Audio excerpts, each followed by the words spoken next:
Example 3.4.2, which is actually part of a past paper question from the Edexcel exam board, the S1 module, May 2012, question 5. This is just taken from that, it's not the whole question. A policeman records the speed of the traffic on a busy road with a 30 mph speed limit. He records the speeds of a sample of 450 cars, and the histogram represents the results. Let's take a look at the histogram.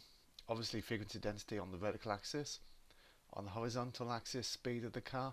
We've been told in the question 30 mph speed limit, so it looks from the context of the question that the units were miles per hour.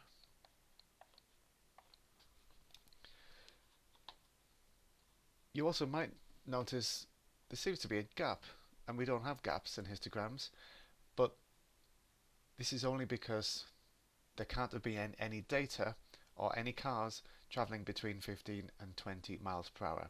That's all. So it's still continuous data. It's a measurement of speed, which could take any value in a given interval. It doesn't have to be whole numbers, or doesn't have to be one decimal place. It can be any number of decimal places you like. So there's a gap only because there can't have been any data between 15 and 20 miles per hour. So our task is to complete the table. First thing we're going to do is put the classes in the first column. Let's count how many spaces there are. So 1, 2, 3, 4, 5, 6. And we can see there are 5 rectangles on the graph, and then there's a gap. So that makes sense. 6 classes all together. Now notice the use of inequalities here.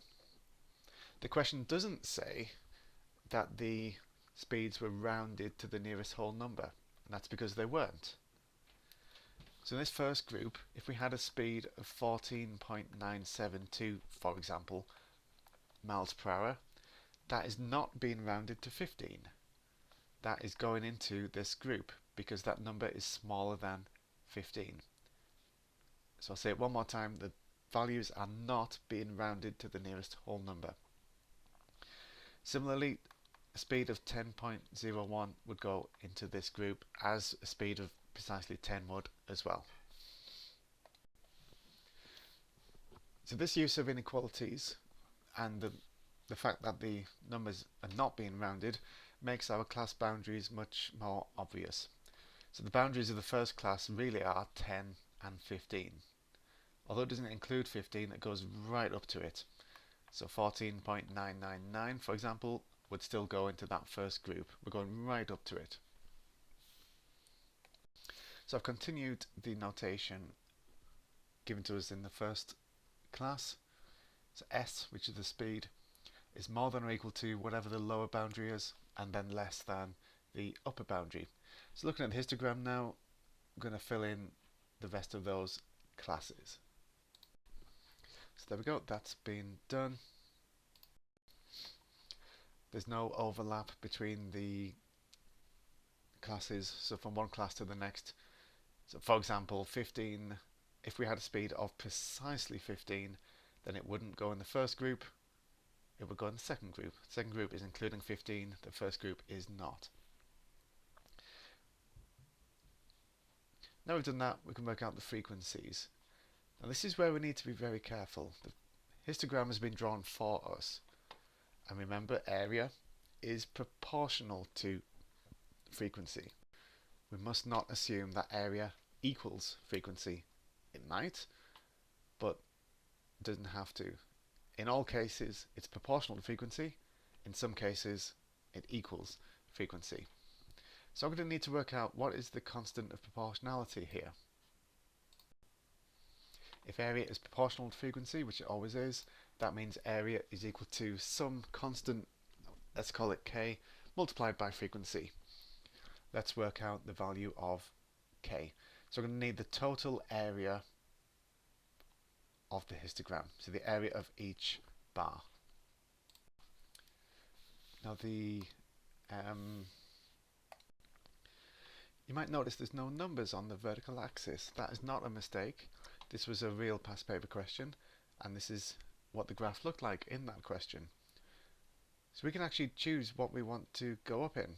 So each small square, each big square, we can decide what we want. So I think the easiest thing to work with is if each small square is worth 1. So that means we've got 10 there, 20 there, and 30 there. What you choose will affect the value of k, but if you do all the maths correctly, we'll get the correct answer even if you didn't go with 10, 20, 30. So you're welcome to try the question again after we finished it using a different scale on the vertical axis. You'll get a different value of k, but you should get the same final answer at the end. So we need the total frequency, the total area to be able to work out the constant of proportionality. Once we know k, we can then work out the frequency of each class. So now work out the area of each rectangle and add them all together. The first rectangle has a width of 5 and a height of 7.5, so 5 times 7.5 is the area of the first one, so 37.5. Do the same thing for all the rectangles. Okay, hopefully you got the same as me. So we've got 37.5 for the first one, 300, 112.5, 37.5 again, and then 75 for the last one. I'm sorry we didn't give you any room for working out in this example in your notes booklet. Apologies for that. So adding those areas together gives us 562.5. That is the area using the vertical scale that we chose. Now we need to compare that with the number of cars in the sample. 450 cars in the sample. Using these numbers we can work out our value of k. So the area, 562.5, is equal to unknown value k multiplied by the total frequency, which is 450, and by doing 562.5 divided by 450, we're going to get k. So k is 5/4 or 1.25. This is crucial now for working out the frequency of each class. So now we know frequency multiplied by 1.25 is equal to the area. So that means the area of each bar divided by k, 1.25, will give us the frequency of each bar. So for the first bar, we've got an area of 37.5. We need to divide that by k, and that will give us the frequency. So 37.5 divided by k, and that gives us the frequency of 30. And now do the same thing for all the other bars. Remembering that the second class, 15 to 20, we can't see anything there. That's because it has a frequency of 0. So do the same thing for all the others. So there's the rest of the numbers. So these are our frequencies, and that completes the table.